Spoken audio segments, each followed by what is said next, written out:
ব্যাপক উৎসাহ, উদ্দীপনা ও বর্ণাঢ্য অনুষ্ঠানমালার মধ্য দিয়ে মাগুরার শ্রীপুর উপজেলা স্বেচ্ছাসেবক দলের ৪৪তম প্রতিষ্ঠাবার্ষিকী পালিত হয়েছে।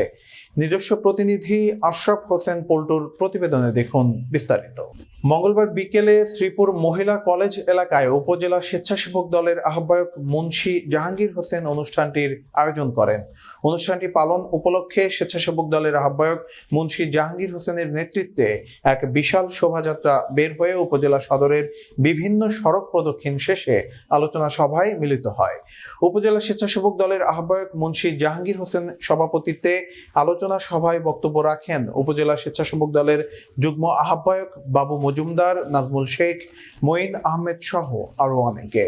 স্বেচ্ছাসেবক দলের আহ্বায়ক মুন্সি জাহাঙ্গীর হোসেন এ সময় বলেন, দীর্ঘ ত্যাগ তিতিক্ষা, জুলুম, নির্যাতন, জেল জরিমানা আর খুনি হাসিনার গুন্ডা বাহিনী দ্বারা বুলেট ও ধারালো অস্ত্রের আঘাতে নির্মমভাবে নিহত অগণিত মানুষের তাজা রক্ত ও জীবনের বিনিময়ে দেশ আবার নতুন করে স্বাধীন হয়েছে।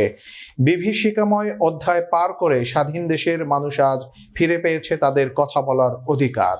তাই দেশ রক্ষা ও অধিকার বজায় রাখতে জাতীয়তাবাদী দলের আদর্শে অনুপ্রাণিত হয়ে স্বেচ্ছাসেবক দলকে সুসংগঠিত করতে হবে। সেই সাথে শহীদ রাষ্ট্রপতি জিয়াউর রহমানের হাতে গড়া দল বিএনপিকে এবং দলের কর্ণধর খালেদা জিয়া ও তারেক রহমানের হাতকে অধিক শক্তিশালী করতে হবে। তিনি আরও বলেন, দলের অভ্যন্তরীণ কোন্দল, গ্রুপিং ও ভেদাভেদ ভুলে গিয়ে সকলকে একসাথে কাজ করতে হবে।